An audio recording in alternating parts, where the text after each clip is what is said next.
Donald Trump's return to the White House has been marked with a blitz of executive orders, with a newly sworn-in U.S. president signing on more than 200 executive actions on day one itself. Now, these actions are pretty much in line with what Trump had promised during his presidential campaign. Let's take a quick look at some of the crucial executive orders signed by Trump.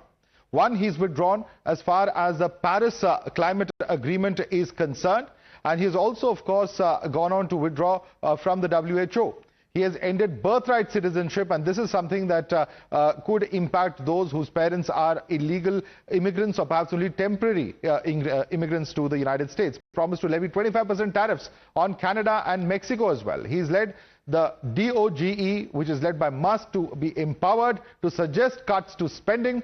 Moving on, he's exiting, of course, the WHO. As we said earlier, the next step that he has in fact announced, apart from the WHO, of course, if we can quickly go ahead, is the renaming of the Gulf of Mexico and the Gulf of America. He's also said that the transgender protections have been rolled back, only two genders, male and female. The crackdown on illegal immigration, of course, is there, along with the delay as far as the TikTok ban is concerned. There's also, of course, a pardon for at least 6 defendants, and Biden-era regulations on oil and gas have now been repealed. You're watching the News Hour at 10, debate number 2 on Times Now, Super Prime Time. Joining us now is Mr. John Bolton, who's a former assistant to the President for National Security Affairs.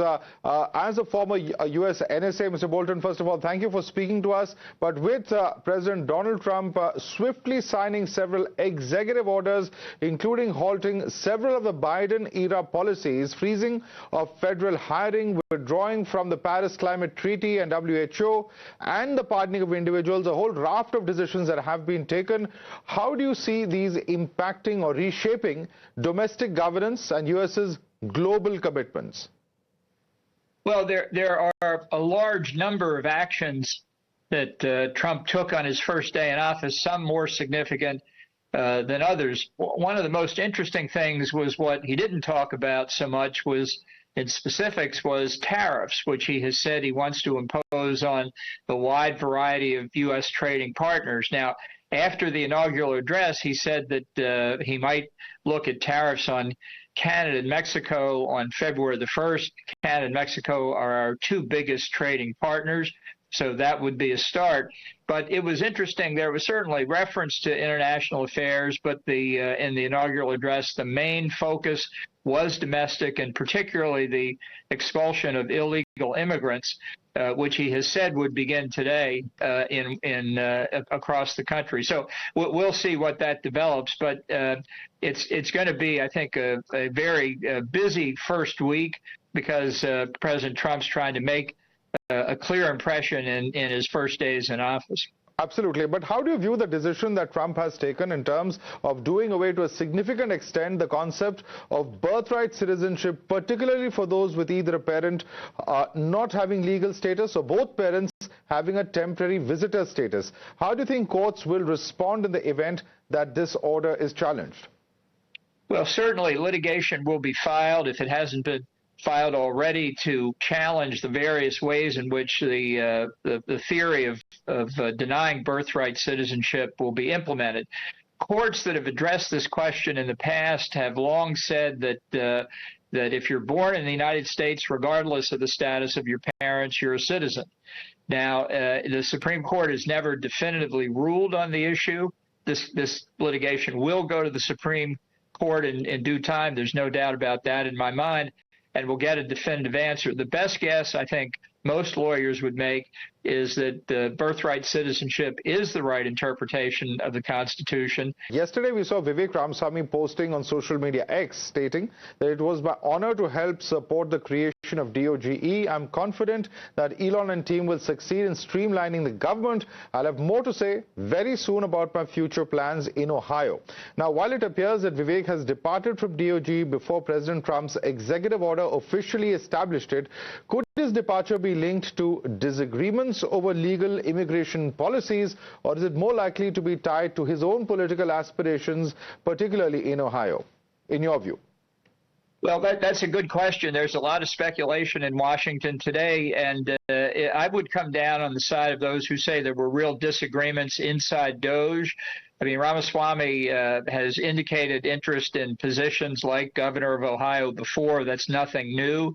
And it was always interesting to see if two egos the size of Elon Musk and Vivek Ramaswamy could work together. I don't pretend to know everything, but I do think there's this is if Ramaswamy wants to leave, this is the right time to do it in any event. Right. Also, Mr. Bolton, as Donald Trump has prepared to return to the White House as the 47th president of the U.S., I'm also reminded of your earlier statement. You've been on record to say that Trump's much wanted unpredictability is not a virtue in national security affairs. In context of these big bang announcements that he's made yesterday, are there any specific concerns that you have regarding Trump's approach to national security and foreign policy? Well, I think it's this uncertainty and unpredictability that actually gets in his own way when he's trying to accomplish things.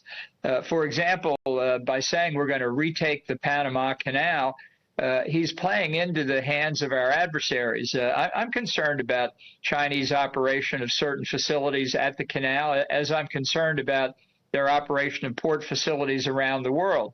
But the answer to that is to work with the government of Panama, whose president, by the way, at this moment happens to be very pro-American, wants to work with us on illegal immigration. I don't think you surprise your friends. I don't think unpredictability with allies is a virtue. And I think in a challenging world with a lot of threats from China, from Russia, from Iran, from North Korea, you want to draw your allies closer together so that they can rely on your trustworthiness and resolve. One of the significant decisions that has been made by Trump, and we referred to it briefly earlier, was signing the withdrawal of the United States from both the WHO as well as the Paris Agreement. Now, could such decisions have far-reaching consequences? Because global cooperation, we've been trying to come out a consensus when it comes to climate change for decades, but even when it comes to public health efforts, and we've seen the experience of a pandemic, you know, the fight against climate change is also an important one globally. So what really are we looking at over here in terms of whether we're going forward or going back in terms of actually arriving at a consensus on such crucial issues? Well, you know, Trump withdrew from the Paris Agreement in his first term. Biden re-entered it. I don't think the Paris Agreement has any chance of achieving its objectives. I think this is a fundamental problem with international climate change negotiation. I think he withdrew from the World Health Organization because of Chinese influence. You know, he rightly understands that the COVID virus came from Wuhan, came from China, and that there were efforts inside WHO to cover up the origins.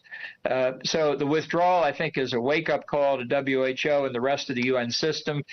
Today is the confirmation hearing for the Elise Stefanik, whom Trump has nominated to be his UN ambassador. You can be sure that'll be a major subject of her hearing. Right, absolutely. And of course, you know, one of the things that people here in India are talking a lot about is, you know, while illegal immigration is one aspect of it, even legal immigration, H-1B, and perhaps there have been instances of misuse in the past. But the larger question that many are asking is that will he actually walk the talk when it comes down to cracking down on even those who are legal immigrants, skilled workers, because there's a huge lobby in the tech sector also where, you know, Mr. Trump is also in a sense has very close ties with, who would perhaps not be in favor of that. Yeah, he's certainly come out in favor of the H-1B visa program and those who benefit from it. My own personal view is while illegal immigration is a problem, the legal immigration system is badly broken and needs to be fixed. I think the U.S. should have more legal immigrants. I think it's a benefit to our country. Question is how to bring them in an orderly fashion. Congress is very scared of this politically, but I think the future of the U.S., its economy, among other things, depends on a large population, growing population, and immigrants of whom almost all of us in the United States are descendant, is a significant plus factor there. Right, absolutely. And while the U.S. have a lot in common, whether it is, the issues pertaining to defense, security, China, so on and so forth, where does India fit in with Trump's foreign policy equations? Because does he view India as a counterweight to China? Can we expect closer cooperation on multiple fronts? Because he's also spoken extensively on tariffs, and here in India, there's absolutely no clarity on how it's going to impact on ground. Will those tariffs be imposed on India? Will they be imposed on India and China? And what really will be the final outcome in the form of those tariffs, for instance, is something that's not really clear at the moment.